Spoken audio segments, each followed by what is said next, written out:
అందరికీ praise lord. ఈరోజు నేను మీతో ఒక విషయాన్ని పంచుకోవాలని ఆశపడుతున్నా.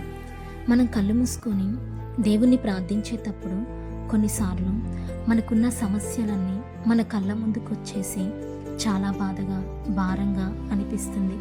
నేను భరించలేకపోతున్నానయ్యా అని ఏడవటం మొదలు పెడతాం. బైబిల్ గ్రంథంలో యేసేపు కూడా చిన్నవాడిగా ఉన్నప్పటి నుండి తన తండ్రిని సంతోషపెట్టిన వాడిగా ఉంటాడు. అతని తండ్రి ప్రేమతో రంగురంగుల అంగీ పొందుకుంటాడు.